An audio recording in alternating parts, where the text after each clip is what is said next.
The following is a presentation of the Championship Racing Network. Crossed Flags, a racing podcast. It's your midweek fix for racing news and information. Brought to you by the Championship Racing Network. Now let's head trackside to join your hosts, Steve West and Matt Nicholson. Welcome back in, episode number 8. Wow. Who knew? We have longevity of Crossed Flags. I'm Steve West along with Matt Nicholson. Appreciate you joining us again. And not pictured Molly. Who knows? Maybe she'll be a part of this at some point in time. But man, we got a lot of news here. Because if you're a regular listener or viewer to our weekend show, you know we didn't do one last weekend because we were out at the mighty Talladega Superspeedway. This weekend, again, no full Saturday morning show because we're going to be out at Barber Motorsports Park, and that is where this little statement that you see behind us comes in because IndyCar came up with a ruling. Strangely, this ruling comes well after the fact. Yeah, well over a month. And I'm kind of surprised it took them this long to get to this point, but they realized that, IndyCar did, that two Team Penske cars, specifically the 2 and the 3. The drivers, Joseph Newgarden, the winner, and Scott McLaughlin, who finished second, as I remember. Right. They exceeded what they call the push-to-pass rule. And if you're unfamiliar with IndyCar, there is a time, you got to be, I think, 2 laps into a run. Yes. Yeah. And then they'll activate it, and there are certain spots on the track where you can hit a little button on the steering wheel amongst all the buttons that are on the steering wheel. And it gives you a little bit of boost of horsepower, but you can only use it for a specific period of time on the track, and you're only given a specific number of seconds throughout the course of a race. Well, Team Penske understood and said that somebody had not readjusted the ones that they had used in testing, because apparently in testing, you have the ability to use push-to-pass pretty much at will. Yep. And at any time. They had not taken off the testing push-to-pass system and put in the race-prepped push-to-pass system, and it allowed them to use much more than what you're actually allowed to use. So they said, hey, we're going to accept the penalties. I've heard a couple of people ask, what does this mean? Well, this means that those 2 cars are credited with last and second to last on the day. Right. So instead of coming into Long Beach, Grand Prix of Long Beach this past weekend, leading the points, effectively, they were last and second to last in points. So whatever they're able to do now, it's going to be an interesting hurdle to jump over. Team Penske said they're not going to appeal it. I understand that. I mean, this is something that this is pretty much black and white. Yeah, I mean, you can't get much more black and white than that, like you just said. And accepting that penalty and moving on with no appeal, that's basically, yeah, hey, we screwed up. Yeah. And we're accepting it, and we're moving on. Yep. And it was, was it a blatant screw up? No. No, very much an unintentional one. There's no doubt about it, but it is an egregious one at the same time. And we've seen something similar to this. 2 of the Stewart-Haas racing cars earlier on in the year, we talked about it, and I think the first or the second Crossed Flags episode dealing with that whole roof rail deal. Right. And they got nailed with some pretty severe points penalties. It actually put, if I remember right, it was Ryan Preece in the negative. It was Gregson. Was it Gregson? It was. Yeah. I knew it was Preece or Gregson, but one of them ended up being in the negative points, and now that's a hurdle that they're having to overcome. The good thing, if there's a good thing about it, is that this happened early in the season, right? Not late in the year when it really could hurt you a lot more. And it didn't happen in a double points like the Indy 500. Yeah. And you want to talk about hurting? You win the Indy 500 and then have that win taken away? Ow. So, yeah, they're going to be minding their P's and Q's, and that's part of what we're going to be looking at when it comes to Barber. Absolutely. Both of us are going to be out there. I'm lucky enough and blessed enough to have been asked by the fine folks at Zoom Motorsports to be the PA announcer for the IndyCar weekend here in Barber Motorsports Park. We wish it was the Indy 500. I wish it was the Indy 500. And just throwing it out there, if you ever need a PA announcer to fill in at the Indy 500, call me. Zoom Motorsports has my number. Just saying. But yeah, we're going to be out there for Barber. I'm going to be on PA. You're going to have a camera, and you're going to be up in that area as well. Get some shots. And so we're going to try and do pretty much effectively what we're about to show you from this past weekend at Talladega, because we had a great time out there. Geico 500 weekend. The weather, got to admit, the weather we were worried about ended up cooperating. Got out there Friday afternoon, real late. They got in Xfinity qualifying, ARCA Menard Series got a practice in. Then Saturday, Cup Series led off with qualifying. ARCA Menard Series got out there and raced. Xfinity Series raced. And all afternoon, we're sitting there watching the radar going, are we going to get this race in? We were not only racing the track, but we were racing Mother Nature. She waited. She did. She was... Even though when it was off track time, she was not on her best behavior. When cars were on track, she minded her manners really well. Yeah. So we were allowed to get the racing in on Saturday, and then the bottom fell out overnight. Got some pretty good showers. Nothing real bad. I mean, it's not like we had tornadoes or anything like that. We got rained on. Pretty good. And it was still raining Sunday morning when I got up and I was making the drive over like Same you way, were. yep. And we were all wondering, we going to get this right? We going to get this race in? We going to be able to do this race today? We're going to have to wait until tomorrow? Is it going to be delayed? All of a sudden, she stopped. And you and I have seen this in action on a couple of different tracks. Mm-hmm. What we used to call the Air Titan, but now they drive Toyota Tundra, so we can't call it the Air Titan. The Toyota Tundra Track Drying Team is what they're called now. And they take those air dryers out there, and we had... 4 or 5 groups of 4 trucks? I think it was 5 groups of 4. So we had 20 air drying trucks. They had 2 different of the jet drying trucks out there. Plus we had the sweepers out there, and they got that track dry, even with kind of a resurgence in a sprinkle, which took the light spots that had grown up there. Because, and I'll tell you this right now. Talladega was repaved in 2007. It's much lighter now. Considerably. Yeah. It's not that dark, almost black that it was when we had the initial pavement down there. It's lightened up. But you go from a light gray to when it gets wet to a darker gray, right? One photo I got of it gives you a really, really, really good depiction. Okay. Well, they got to the point where we were starting to see a whole lot of light gray, and then Mother Nature said, you know what, we'll throw a little more rain at you just to play with you. And all that light gray went away. It went back to dark gray. We knew we were wet. And it was like, oh, gosh, have we lost this track? Turned out we didn't. They were able to get everything done in time. Television started on time. The race started on time as scheduled. And by the end of the race, it was like picture postcard Chamber of Commerce ordered this weather kind of day. It was.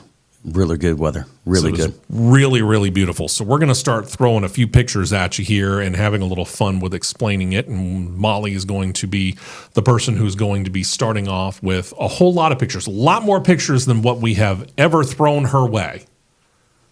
We'll just put that in the reality of it. She has not had to deal with this many pictures from us yet. But you know what? Be prepared, Molly, because probably next weekend we're going to do the same thing. So here you go. Here's a picture of the track. And this has become a habit of yours to take a look at the track by setting the camera literally on the track surface and looking back towards, in this case, through the tri-oval. Usually it's turn 4. Yeah, typically I'll find a good place to where I know that there are not going to be any people walking in front of me or walking in the shot. I just took the camera that I had and laid it down on the track and just hit 2-3 shots, and I'm going. Now, was this Saturday or Sunday? That was Saturday. That was Saturday. I was going to ask because I was sitting there looking at the clouds up there at the top of the screen. That was Saturday. Yeah, so I figured that was, but I wanted to double check and make sure. So we go from that picture to there's that light gray that I was talking about. I mean, in some cases it looks almost white, but when it gets rained on, you see a lot darker pavement. And one thing that I recognized too, where I was able to get up close view of everything, she's coming apart.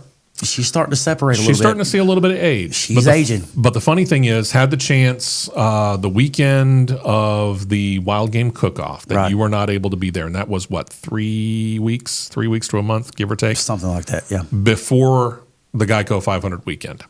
And thank you to the Alabama Wildlife Federation. If you watch an earlier Crossed Flags episode, I was wearing the T-shirt that had the AWF logo on the pocket.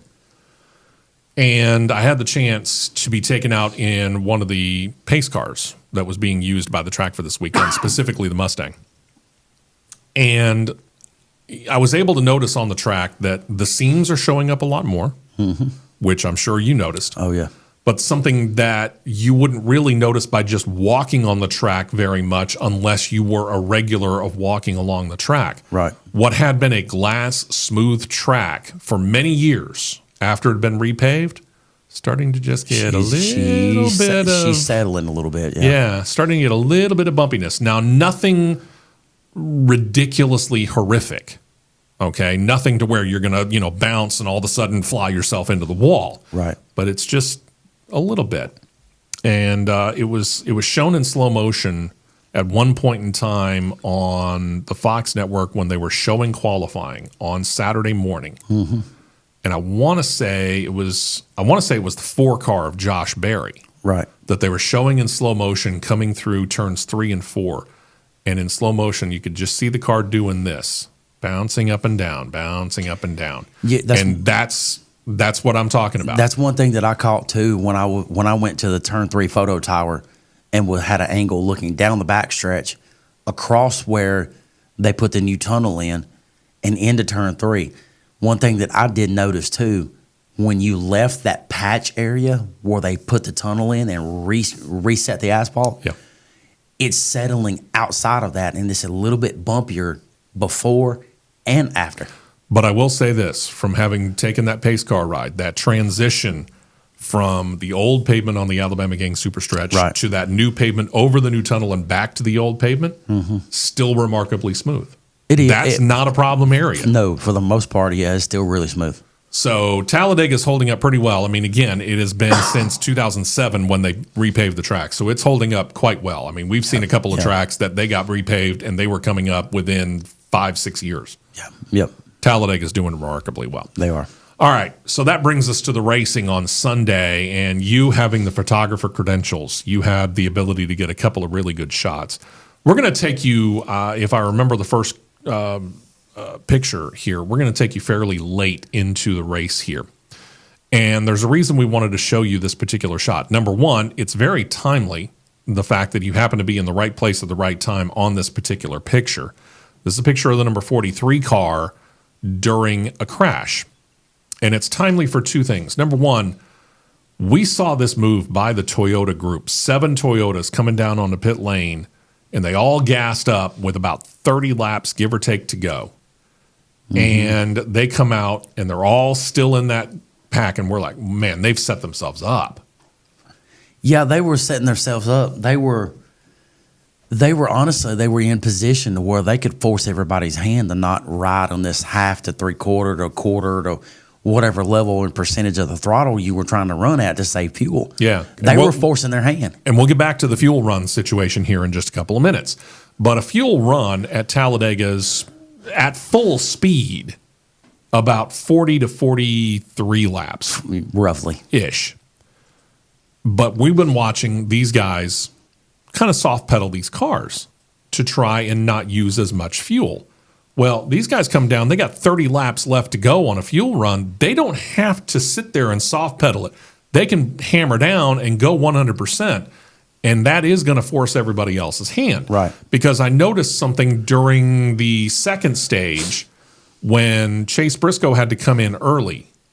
Oh, yeah, I noticed it quick too. Okay. Chase Briscoe ended up coming in early, had to get filled up with gas because he needed to get back on the lead lap.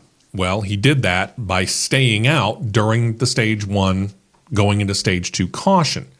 Well, when he comes down, he comes back out. He's all by himself. Yeah. Under normal circumstances, you're going to get swallowed up. You're going to lose quickly. Sometimes 4 seconds a lap. At best, yeah. Okay. Maybe more. But, 4 to 6 seconds a lap. If everybody's going full speed, you're all by yourself, that group's going to start eating you up in a hurry. There were a couple of laps there when he first got out there that he knew he could flat-foot it, and he did. And the rest of the field, they weren't flat-footing it to the point where he actually made up 2 seconds over the course of 3 laps. At that specific time, I was down. I hadn't moved in position myself into turn 1 and 2. I was on the tower down there. and I knew he was by himself. And I'm thinking within 2 laps, he's dead meat. He's dead in the water. Took him a lot longer. But then I started watching. I'm like, wait a minute here. So I pull it out and just shooting from the hip. Let's call it that. I cut the camera off and I took my phone and I was putting him on a stopwatch, and I found a point on one of the fence posts to clock him off of, to clock the gap that when he tripped and when he hit that imaginary line versus to when the pack hit it. And I did it for 3 laps, and I'm going, wait a minute. He's pulling away from him. Yeah. He's stretching, and I'm going, how is that happening? So I was like, all right, I've got to see something here. So the next time I clocked his solo lap, I think that solo lap I clocked him at was low 53s. That seems right. All right. I waited till the next lap when they come back by, time the lead car of the pack. It didn't matter if the lead car was on the bottom by itself, pulling the bottom lane, and everybody else was 3 wide, if he was in the middle or if he was on the top. I think at that time it was Noah Gregson. He was in the middle, pulling the middle lane. Clocked it off of that right there. Clocked it back around. And when he come back around, he was 1.7 seconds faster than the field was by himself. That's not supposed to happen. It's not. But That again, is not supposed to happen. We'll get back to that here in a minute. Go back to that 7-car Toyota line. Again, they had this thing locked up. If they had just gone full speed without messing around and bumping bumpers or anything like that, they would have had they would have been able to fight, and they probably would have claimed to win. Probably. But unfortunately, somebody got a little antsy. We seem to think probably John Hunter Nemechek. Oh, I had a clear view of it. John Hunter Nemechek shoved the 23 Bubba Wallace going into turn 3, got the 23 tail. You can see right here in the bottom corner. Yeah, there's the 23 right there. Got him tail happy. Therefore, it shoved him into the 43 and turned the 43, and you get this. Yeah. Innocent bystander. 42 had no bit, and I'll call him out. He had no business, even in a 7-car single file line, you have no business pushing the pusher. No. You're not supposed to push the pusher. It just patience for the next 25 to 30 laps, and they would have, at that point in time, fought it out amongst the 7 of them. Right. And we would have figured out who the winner was. That was a fantastic strategy, and now every other team's looking at it. How can we employ that?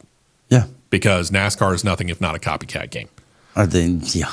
The unfortunate part of it is the driver of the 43, Eric Jones, he's going to miss this weekend because that accident right there caused a compression fracture in his back. And probably, I'm going to say at least more 5 than or 6 one. more. Yeah. This weekend, we know that it's Corey Heim. This may be a week-to-week thing. Corey Heim, in other words, may not be the driver every single week in the 43. I think the way the scheduling is going to shape out, as long as Jones is on the sidelines with his injury, with Corey Heim being the official reserve driver for Toyota, basically, he's got the seat unless there's a scheduling conflict with his primary duties of the Tricon Toyota and Truck Series. Yeah. But the way everything looks, 43 is Corey Heim for the next, I'm going to say, 5 to 6 weeks. Probably so. And our thoughts and our prayers go out to Eric Jones. Speedy recovery, man. Just, take it easy. Do everything that you got to do. Being a compression fracture, I'm surprised he was able to get out of the car. Oh, yeah. But the thing about it is, if you listen to the radio.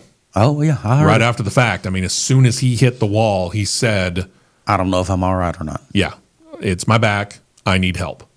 Well, right off the bat. Slow as he was, as slow as he got out of the car, I was thinking somebody's got a concussion. Yeah. I was surprised he didn't have a concussion. Well, that's true, too. That was a hard hit. That was a hard hit into that wall. That's eerily of the same angle that black 3-car took in 2001. Yeah. Eerily close. Yep. That's why we have all that safety equipment. That's why we got the safer barrier up there. And it took them, they cleaned up this whole mess relatively quick. And we stayed under caution for another 2 laps because the safety crew was paying attention to where he hit that safer barrier right up here. Just to make sure that the safer barrier was good enough to continue. The shot that he took, it was loud. Yeah, I bet it was. It was extremely loud. Yeah. It's hard to describe how the level of what it sounded like, but it sounded. Best way I can say it, it sounded like a low end cannon shot from a mile or two away. Yeah, I can believe it. So, Molly, we're going to go to the next picture here because the next picture is going to get us towards the end of the race here, and it was kind of funny in watching this. The guys were fairly tame. I got to admit, throughout the course of this race, they were fairly tame. We didn't really have any real big wrecks other than the Eric Jones accident. We didn't have many caution flags. No. We had 5, I think, was it 4 or 5? 5, I believe. 5 official ones on the day. That one right there, I'm a little surprised because we have dinged NASCAR officials on a couple of occasions for being a little bit too quick tossing a yellow flag. This is last lap, and last lap in NASCAR terms means you've taken the white flag, and NASCAR rules state that the very next flag, be it the checkered flag or be it a yellow flag or be it a red flag, which it'd be extremely abnormal circumstances for them to throw a red flag, but we'll just throw it out there anyway. Regardless, once you've taken the white flag, meaning the white flag has been shown to the field and the leader has hit the start-finish line and officially logged that lap, the next flag finishes the race. And then if they have to, they can go back through and they can make sure of who's out front, depending. To which the way this shaped up right here, the 2022 Truck Series race at Talladega would like a word with the officials after this one. Yeah, no doubt. Because this accident happened in the same identical spot that the other one happened. Yep. Same spot. This right here is aftermath. This is after Michael McDowell, and you would expect this, okay? Michael McDowell was leading. Brad Keselowski was right behind him. He was going to try a slingshot maneuver. So Brad Keselowski goes out to make the move. Michael McDowell makes the move up the track to block it. Brad shoots back down because he was anticipating it. Again, this is textbook Talladega, textbook Daytona. This happens at every Daytona and Talladega race. You attempt the slingshot, you move up. Person in front of you moves up to try and block and blunt your momentum. He shoots back down. Well, when Michael McDowell came back down, and Michael admits this, it wasn't by much, but he wasn't clear enough, and they went bumper to bumper, and around goes Michael McDowell. Yep. And we'll show you the aftermath of that here in a minute. But this is in the background here. That's effectively the 7 car, which is Corey LaJoie. That's effectively how he hit the start-finish line. He was on the side of his car. It is. And then the 4 car there, that's Josh Berry. 1 car, Ross Chastain here. All of them got a lot of damage. Several other cars got a lot of damage. And then we get to the next one, Michael McDowell. Again, he's been leading the vast majority of that last segment of the race. Yeah. And for a man who, I don't know, if he had just stayed the course, the worst he probably would have finished would have been second. Because I would say fourth. Yeah, I mean, he still would have ended up with the top 5. Yeah. Okay? Because at that point in time, once Brad Keselowski makes his move, if Michael McDowell stays on the bottom, third place driver is Noah Gragson. He and Tyler Reddick, I think, were side by side at that point in time. It was when it had come around. You had McDowell, Keselowski. To the outside was Reddick. To the bottom was Gragson. You had Truex. But that was the first side by side battle. Was that battle for third between Gragson and Reddick? If you've got Keselowski makes his move to the outside and McDowell doesn't move through the block, Gragson pulls up and he's got McDowell's and he's in McDowell's hip pocket. Yeah. So that puts Keselowski in front of Reddick. Reddick had help from Truex. Reddick would have made the move to the outside, which Truex would have went with him. Sure. So that would have been the Toyota team. Keselowski would have been the sitting duck. Yeah. And Gragson would have been able to just push right on the bottom of McDowell. McDowell might have gotten the win. But who knows? Who's to say Gragson wouldn't have made it 4 wide because Gragson had a head of steam coming. Yeah, he did too. So, the unfortunate part of it is that didn't happen. And the next picture, if I remember correctly, Molly, is going to be the one that when we show you this is going to be the aftermath of what happened That's the next with one. with Michael McDowell. Oh, well, there's your winning shot right there. Tyler Reddick got so excited, he climbed the fence. Now, this is a move made famous first by Elio Castroneves in an Indy 500. Yep. And then Tony Stewart did it, and he started to kind of make fun of Elio Castroneves because he didn't feel like Elio Castroneves climbed high enough.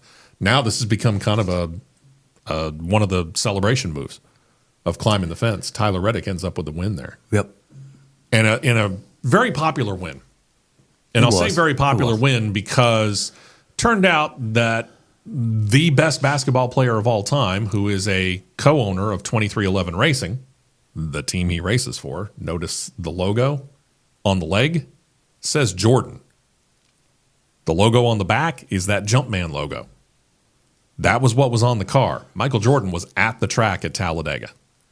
First time he had been at the track with that logo on the car, and they won. Yep. Really, really cool win. You had a hard time. Matt Coulter, who's our trackside PA announcer, who also is to go into Victory Lane and do the trophy presentation, admitted he had to wade through a bunch of people and wasn't the easiest thing to do because of the number of people that gravitated toward Victory Lane, not just because of Tyler Reddick, who was a pretty popular driver, but because Michael Jordan was there. Yeah. But I've got to give whoever does the Jordan car designs when the Jordan brand is on the car, Jordan, Nike, whatever you want to call it, whoever did this scheme and layout for this race, keep doing it. Oh, yeah. That was hands down the best looking Jordan car that has hit the track since they've started running Jordan brand schemes in 2022. The thing about it is they haven't really been all that bad, any of them. Most of them have been really good. There was one that sticks at out. Bristol that was terrible. Yeah. But for the most part, they've done a really nice job of designing those Jordan brand cars. But that white and black car was that one stuck spot out, on. man. That stuck out. It was huge. So, yeah, congratulations to Tyler Reddick. You can go ahead and go to the next picture, Molly. I'm trying to remember where the Michael McDowell wreck picture is, but we do have a picture of the aftermath of it. Well, maybe we don't. I can't remember. I don't think I sent that one to you. Okay. Well, either way, congratulations to Tyler Reddick. Now let me clear my throat for this one. Yeah. Two things. Number one, let's talk, while you get an idea of what we're about to deal with here, let's talk fuel mileage for a moment. Yeah. Because a lot of people are making a big deal out of fuel mileage, and we saw it at the Daytona 500. We didn't see it as much at Atlanta. Because while Atlanta's technically a super speedway rules race, it races different. Sure. And we saw it again at Talladega, where these guys, even the drivers themselves said, I didn't feel like I was racing, and I felt like I was going like 50%. You're the one that's in control of the car. You don't like it, fix it, floor it, mat it. I think it was Eric Jones who said earlier in the race that if I wanted, no, I take that back. It wasn't him. It was one of the rookies. Carson Hocevar, I think. Might have been Carson Hocevar, now that you say it, yeah. Sitting there said, at one point in time, if I matted this, I could pass like 15 cars in the blink of an eye. Oh, yeah. Yeah. Well, you're the drivers. You're the ones that are choosing not to mat it because of the team strategy of we want to eliminate having to do a whole lot of work on pit road. That's on you. Stupid. So it has created this big hullabaloo about, oh my gosh, how are we going to fix this? Well, the problem is that you may not be able to fix it. And I'll say it this way. The biggest talk has been adding a fourth stage. Okay, you want to add a fourth stage? Add a fourth stage. By adding the fourth stage, you say that the fuel run, which we said earlier on in the show, is about 41 to 45 laps, give or take. So you make a stage 40 laps. Okay. Now what? You're still going to get the same thing. You want to know why? Single lug nut. Ever since we got the single lug nut in, we have been able to change 4 tires faster than we've been able to put 2 cans of Sunoco fuel in. Yep. So drivers are taught. You know this better than anybody. Drivers are taught. Soon as the jack drops, they go. Well, if they drop the jack now and they're not full, you got a problem. The saying is drop the jack, drop the clutch. Okay. No, drop the jack, dump the clutch. There you go. So you got a less than full tank of gas. That's a problem. So now we got to wait. So what they've done is they've started backing off the accelerator, saving fuel to hopefully be done filling the fuel tank before they're done changing the tires. You're still going to get the same thing. If you create 40 lap stages at Talladega or Daytona in a 500-mile race, you're still going to get the same thing because they're still going to come down during the stage break. They're going to change tires, and they're going to want to make sure that they don't have to dump as much fuel. So, no, it's not going to change anything. It will change other stuff because there is the law of unintended consequences. It won't change it at Daytona, but it could change it at Talladega. I don't see it. I'm sorry, I don't. Because here's how it could change at Talladega. Talladega's 188 laps. If you go 4 stages, if you go 45, 45, 45, 45, that's 180 laps. Yeah. You got 8 more laps to do. You go 45, 45, 49, 49, then you've got your 188 lap race. Okay? But if your fuel run is 41 to 45, you've got stage 1 and stage 2 covered.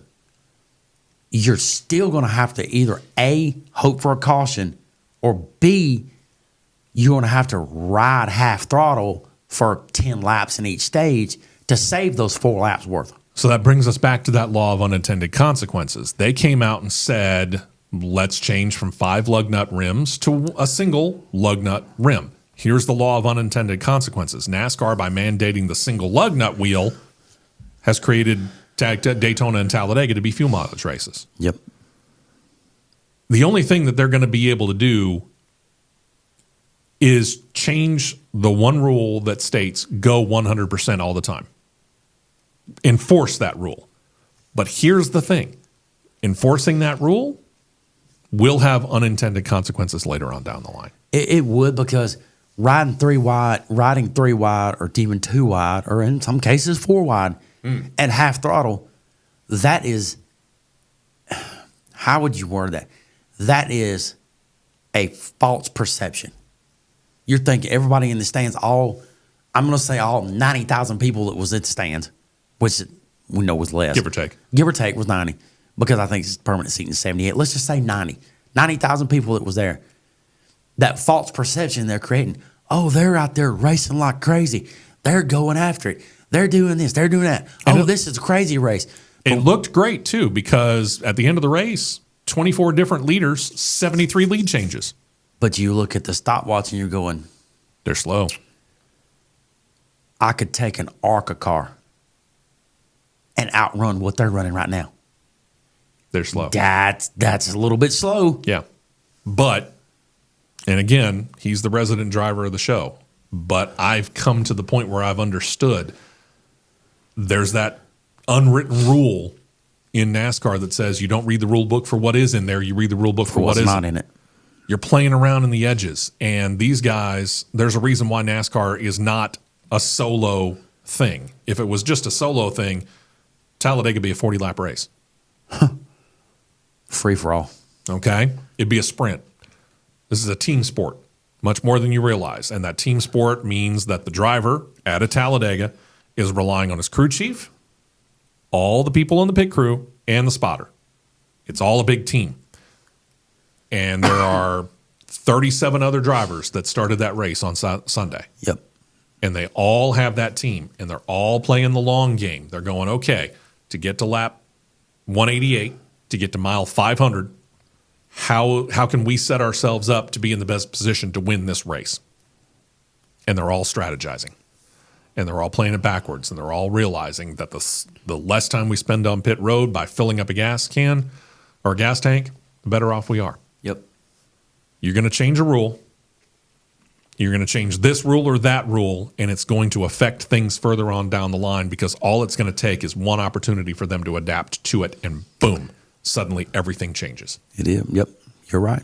So be careful, NASCAR, on switching rules and changing things up at a Daytona or a Talladega. If you want to enforce the go 100% all the time rule, but at that point in time, expect a whole lot more carnage because of a whole lot more accidents. Either that or take away the SMT data for the super speedways. Yeah. Might Because have to do that. that's what's causing most of the problem. Yeah. Because they're all seeing what everybody else is doing. Everybody can see what everybody else is doing. Yeah. All right. So with that said, let's talk about these. This is Talladega's. Oh, I'm sorry. This was Talladega's. This is the scoring tower. That scoring tower was put up 1970s? No. That was put up in, I think it went up in the late 90s, early 2000s. Oh, that one did? Okay. But it predates me, and I started working out there in 2007. Yeah. Okay. That thing right there got hit by lightning so many times, and I heard so many stories about how it was basically rusting from the inside. They were amazed that the sign, rotating sign up there on the top, actually still worked. Yeah. Well, they took it down because they were worried that it would fall down. And you can see right on the bottom right there, if you're looking at the bottom of that picture, that's an 18-wheeler. He's not the only one that's in that area. That thing was right next to a roadway that you could run around the infield in. Yep. And there were a lot of people that were parking in and around that particular area. If that thing had fallen over, that would create major damage. And depending on who might be standing in the wrong spot at the wrong time, serious injury, if not death. So they took it down. Well, they haven't replaced it. Denny Hamlin, on his podcast, started talking about, and we talked about it here on this podcast and previous episodes, how he had kind of taken Marcus Smith, CEO of Speedway Motorsports Incorporated, to task over not necessarily taking care of his tracks all that well. Noted, for example, that another track had taken out the scoreboard. It was Texas Motor Speedway. I think you've got a picture of that one, Molly. Correct. And he used that as an example of why Marcus Smith deserved to have or deserved to be criticized, because he was taking out a scoreboard. Now, a scoreboard's a nice, wonderful thing for the fans. It gives the fans a really, really good chance to see everything that's going on. You can see right here on this picture, 1st to 20th, right there. That's your position. Then digital readout, LED readout, light bar readout, whatever it is, depending on how old or new the scoring pylon happened to be, the car number's out to that side. So you could quickly look and go, okay, my favorite, the 22 is sitting there very obviously in 10th. My favorite driver is Joey Logano. He's the 22. Oh, 22 sitting in 10th. Boom, you know it right off the bat. Yep. And there are a whole lot of tracks out there that have those up. But Texas took it down. Talladega took ours down. You happen to be in a position to be able to hear some people complaining? As a matter of fact, I was. As a matter of fact, I heard Denny Hamlin rip Chip Weil in half. Well, He not basically that he's not he- overly deserving of some of that. I'm going to leave that alone past that. I'm not going to leave it alone. No, I could go into more detail about other decisions that have been made, but I'm going to leave that alone. But the other decisions that have been made, let's base it off of that. I thought Chip Weil was a smarter man than what he was. Uh-oh. I'm going to pull up a quote that came from Toby Christie. Well, let me back up and say this first. Denny Hamlin basically still looked at Chip Weil and said, what are we doing? What are we doing? Chip really couldn't give him a straight answer. Of course he couldn't. Okay. This quote from Toby Christie that he put up on his social media on this past Saturday. I spoke to a representative from NASCAR about the missing scoring pylon here at Talladega. Here is what I was told. And he put his in largely. The old scoring pylon was on the front stretch on the turn one side of things.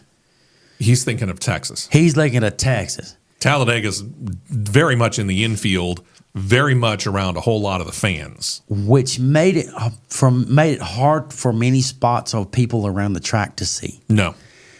The decision Didn't affect the sight line at all. The decision was made to invest in more video boards around the track, which there was not one single added video board nowhere at Talladega. Nope. I counted them, and I know where they sat, and there's the same amount that was there. to make sure a larger portion of the crowd and folks in the infield camping areas could see replays and have access to some scoring. Okay, here's their some scoring. You have 2 ribbon boards. That's basically what they are, ribbon boards, across the top of the 2 middle jumbotrons at Talladega in the infield. When you go to the furthest point away from there, which would be turn 3, you cannot make out what is what. All you see is colors of which block of which car is what. You're looking like, oh, red, orange, another red, blue, green. Who is that? Yeah. In turn 3, there is one television screen that is straight across from where the photo tower is, and it serves only really one purpose, for Motor Racing Network's Mike Bagley to be able to keep up and look and see who's what in the rundown. Yeah, because otherwise he's got his eyeballs stuck to binoculars the entire time. You can go to the next picture there. Okay. NASCAR, and back to what Toby Christie was saying, NASCAR will have a survey at the end of the weekend with the fans that attended, and we'll take feedback from that survey. Sure. At this time, the rep I spoke with wasn't aware of any changes in the presentation for the boards, which would show more positions or faster scrolling positions for the fans to better keep up with the running order. Nothing changed. No. Nothing. You put that in, and I can't remember which media person put it up, but they had Chip Weil as quoted as saying, and I quote, it really only served a purpose for the people in the infield. The people in the stands really didn't pay attention to it. Want to bet? Okay, this is where if I ask somebody that has never been to Talladega Super Speedway before, and we're going to use Molly as an example. Okay. If I ask Molly a question, when you go to a racetrack, you go to this racetrack and you want to go, okay, I'm going to look for where Chase Elliott's running. Are you going to directly look at that scoring pylon first? Or are you going to look at a big screen TV and go, oh, wait. You're going to look at the scoring pylon. Yeah. And that's going to give you the answer faster. Yeah. I mean, the big screen TV, you can't guarantee it because the big screen TV doesn't show as many drivers as the scoring pylon does. They show them in groups of 4. Top 4, they go 1, 2, 3, 4. It'll go 5, 6, 7, 8, 9, 10, 11, 12. The top 4 will stay there. I'll show you the one exception to that rule. That one right there. That's North Wilkesboro Speedway. Okay? Now, this is an older shot, but I can tell you right now, North Wilkesboro Speedway has refurbished that scoring pylon. You want to know how they refurbished it, people? They took the old frame, which is this right here. They took all of that out of the middle, and they have LED boards that can mimic the look of that old scoring pylon. Yep. But you notice that only deals with positions 1 through 7. But that's it. That LED, they kept that. Yeah. They kept it. And that LED can cycle through to a point they can go the bottom 2. They can go top 5, take the 6, 7, and go like 8, 9, 10, 11, 12, 13, 14, 15. Okay. And this gimmick, this absolute gimmick that I've heard more times than I can shake a stick at with in the last few days, well, a new scoring pylon would cost of $5 million. They just spent $50 million on Talladega refurbishing the entire facility. And no telling, only the good Lord above knows how much they spent on this ridiculous, and a lot of people worded it as a ridiculous rebranding. That's true. Which that right there. Show you that. We showed you this in an earlier podcast. But that's the new logo. Which means that they had to redo all the signage all over the facility. And Talladega's huge. And they had to redo the walls. How much money did this cost? Plus you had to outfit everybody, including people like me, with all new outfit. I've probably got 15 to 20 shirts with the old Talladega logo that I've built up since 2007. I've got 7 alone. All of those are now done because I have to have the new logo. Yeah. Now, I don't mind the new logo. New logo looks fine. Okay? Is it hard to get used to? Sure. But yeah, new logo looks fine. I don't have a problem with the new logo, but how much money did you spend to put all the new logos up around the track and outfit everybody with with uniforms, shirts, with all the new logos in 3 colors. Maroon, black, blue polo shirts for this weekend, plus many of us got these light jackets. And I like this light jacket. It's very nice. Works out very well. But how much money did we spend on that? Let me show you what's the next picture here, Molly. Let's go to the next picture here. Probably going to be Indianapolis if I had to guess. It might be. No, it's Homestead, Miami. Homestead, Miami. There's a prime example of an LED board right there. Yeah. Prime. There's so much stuff that you can do. Oh, gosh. With this particular board. And we saw this in action in 2019 in person when we were down there for Ford Championship weekend. This is a great scoreboard here. Oh, it's outstanding. You know, you make sure it's properly grounded and you put that thing up and you can do so much stuff with it. It is an absolutely amazing board. That was the first time I had seen it, but I had seen pictures of the Indianapolis Motor Speedway one. You can go ahead and go to that one there, Molly. And the Indianapolis Motor Speedway one, I got the chance to see in 2021 when my wife and I went up to Indianapolis to see the IndyCar NASCAR doubleheader weekend that year. Ladies and gentlemen, that is the pinnacle of pylons right there. Now, it may not look it. All of that's LED. Yeah, every bit of it. Because while they did the numbers in this particular order right here, when you are throwing out a restart or the start of the race and they drop the green flag, that entire pylon turns green. Yep. When a yellow flag comes out for a caution, the Yellow. entire pylon turns yellow. Yep. When the checkered flag comes out, you get a nice waving checkered flag on the pylon. Yep. There's so much stuff you can do. And don't tell me that you can't run the vast majority of the field, because look how many of those numbers you can get on that pylon. They got 33 of them right there. Yep. There's a whole lot of stuff you can do. Now, from what I understand, the company that made the original Talladega pylon went out of business. Who are these guys? Go contact them. It's not like they were the only company that ever built the scoring pylon. Yeah, but you look and I'm going to applaud Dover Motor Speedway for throwing the best shade I've ever seen thrown at anybody in my life on Twitter this week. One of their last tweets was, "Hey, why don't we fire this thing up for a weekend?" And it's a picture of the scoring pylon. And it looks just like Talladega's. Yeah. If they can keep theirs up, I'm telling you, Daytona's is the same as Talladega's. Mm-hmm. Well, it was. Talladega's was. Talladega's was the same as Daytona's. So you're telling me, do you think they're going to take Daytona's down? Nope. No. No. Daytona's won't come down. No, they're not going to take Daytona's down. Daytona's the centerpiece. Daytona's Indianapolis Motor Speedway for NASCAR. It is the centerpiece. It is the one that's going to get the most attention. Yeah. And unfortunately, what that means, and this is fodder for Denny Hamlin on his podcast if he wants to use it, quote me, I'll tell you right now, Daytona's going to get the vast majority of the resources that NASCAR is going to spend because NASCAR owns it. And unfortunately, that means to the detriment of a Talladega, to the detriment of a Darlington or a Martinsville or a Richmond or any of the other tracks that NASCAR owns. Whatever your centerpiece is, that's where your money goes. Daytona rules. Period. End of sentence. Yep. Molly, what's our next picture, please? Now that we have gone through and exhausted those two and vented. Yeah. All right. Quick couple of more notes here. This is going to be one of our longer podcasts, I'll admit. This right here, this is the Formula One points rundown.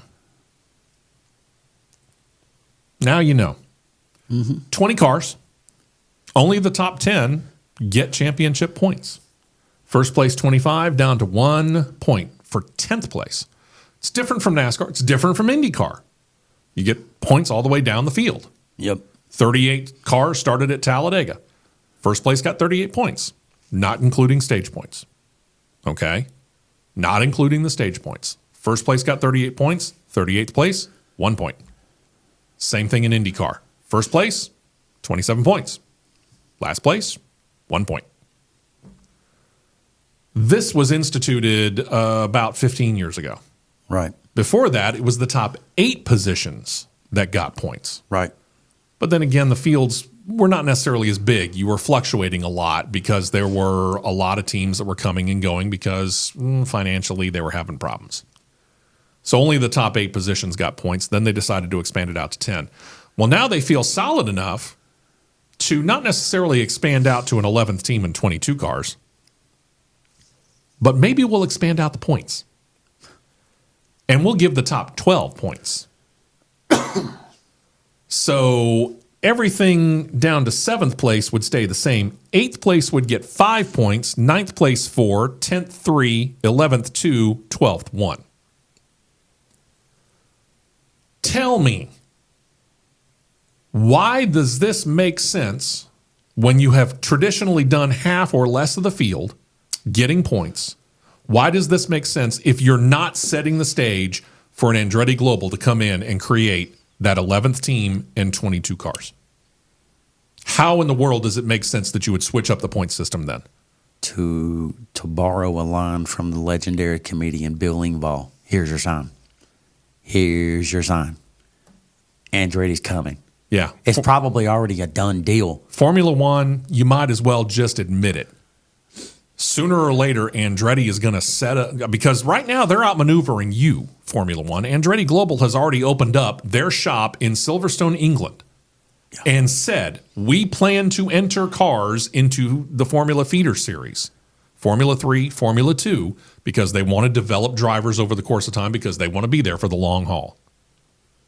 So they've got a shop that they're building outside of Indianapolis, which should be open about this time next year. Yep.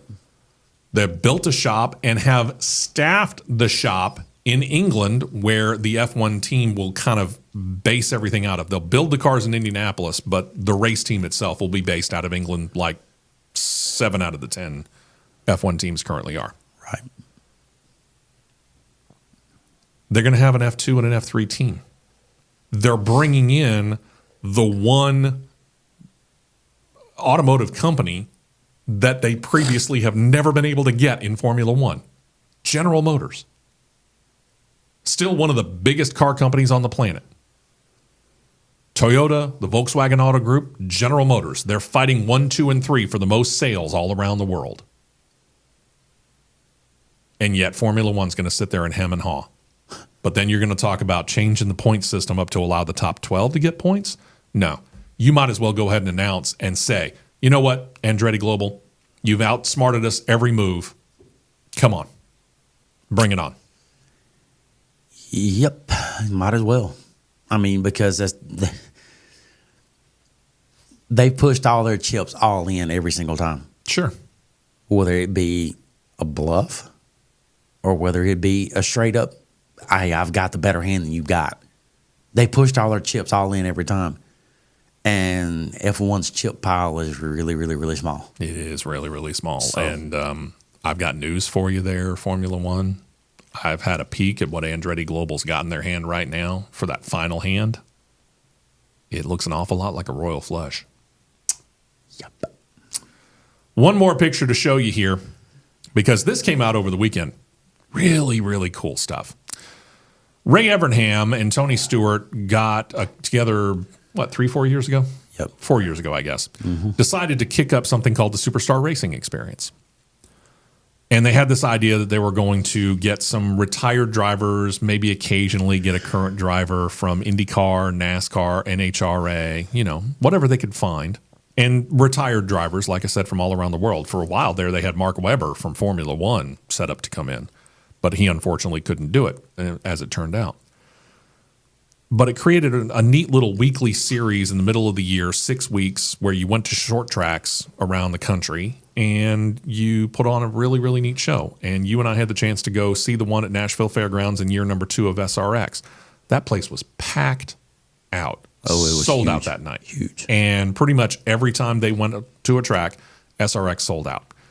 This year, they suspended operations. They got bought by the Skip Barber Racing School. We keep hearing that they're going to try to revive it, maybe even as soon as later on this year. But we haven't heard anything. Well, about the same time they decided to suspend operations, that particular logo popped up once again.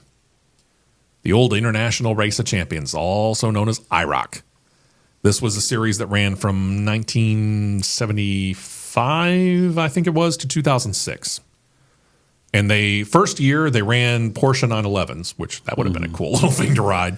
And then they switched to Chevrolet Camaros, and they went Chevrolet Camaros really all the way up into the 1980s, mid to late 1980s. And then they switched from there, and they went to Dodge. They first went to the Dodge Dodge Daytona. That was a small little car, but it was still kind of cool.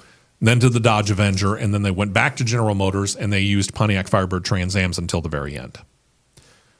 Well, Ray Evernham kind of divested himself from SRX because of how things had changed over the couple of years since then, and he got a hold of the former co-owner of Michael Waltrip Racing, Rob Kaufman. Yep. And they went in and they bought the rights to this brand right here, the old IROC series, and said, yep, we plan on bringing it back. Later on this year, this came out just this past weekend, they're going to grab as many of the old cars, and it doesn't matter what era, all the way back to the Porsches, all the way up to the final year in 2006. They're going to grab as many cars as they can. It's going to be an exhibition thing. It's not actually going to be a race. And they're going to go out onto Lime Rock Road Course in Connecticut. Lime Rock Park, yep. And they're going to show these cars off on that weekend. And I can't wait. That would be worth a trip. It would be. It would be worth a trip. Yeah. But it's definitely going to be worth watching on TV, because to see these old cars out there and to see this, because you and I have heard this ever since really they kind of shut it down. They ever going to bring back IROC? That's been kind of an underlying topic in the racing world ever since IROC shut down. Now we got the chance to bring it back, and you get to see some of those older cars. And they put it out there because they found a bunch of those old cars. I want to say about half a dozen of them of the final year or two in storage. And they've refurbished those, and they're asking anybody who might have ownership of an old one all the way back to that original year Porsche 911 to let them get a hold of it, even just to borrow it. I heard somebody, because he was the honorary starter for the Geico 500 this past weekend, I heard somebody ask Mark Martin in the media center if, with the IROC deal, with him being one of the final champions of IROC, True, if he would consider coming back running an exhibition. He said, I am looking at it. In a heartbeat. And I bet you just about every other guy who ran IROC, champion or not, would say yes at the same time. Absolutely. I'm looking forward to this. This is good stuff. Wow, we've wasted almost an hour with you. Thank you for sticking around with us. We appreciate it. Next week, we'll kind of do it again because, as I noted, our weekend show, our Saturday morning show, is being preempted because of our activities at Barbara Motorsports Park. And if you're in the Birmingham area and you've never been to Barbara Motorsports Park, this would be the perfect weekend for you to come, because you get the chance to kind of park wherever you want to park yourself up. There's not really grandstands, but there's all kinds of fun places that you can find yourself out on fields, open fields. There's a couple of areas, like there's a fan zone along the back straight where you can kind of sit in some stands and, be a part of all the activities that are going there. Come on out. Check out the IndyCar race out at Barbara Motorsports Park. If you've never been there, you won't be sorry. It's a great place to come. It's a beautiful facility, too. Absolutely. It's a fantastic facility. Take your time. Go through everything. Go through the museum, too. You won't regret it. So come on out. That's where we'll be. And next week, we'll talk about all that stuff as well. But, yeah, we will continue to work back towards getting to the 2-hour weekend show. That'll happen in early May. We've got a whole lot of pictures that are coming around from this guy, from this weekend. And they're on our Facebook page for Championship Racing Network. Yes. Go look there. Go look at our website, crnradio.us. I'm going to work up a blog post here pretty soon for that, number one. And number two, we're going to put a bunch of those pictures up there. Our thanks to John Myers, our weekend show producer, for doing all that. And thanks to Molly here for putting up with all these pictures that we've been throwing at her. We're going to throw more at her next week. Trust me. Y'all have a great week. Enjoy the racing this weekend. I know we will. And we'll talk to you next week right here on Crossed Flags.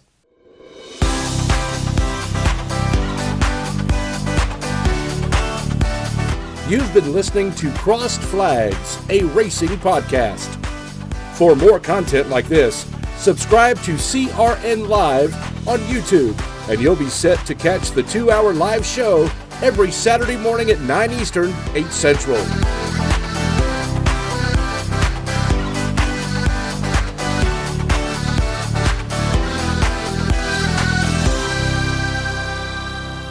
This has been a presentation of the Championship Racing Network.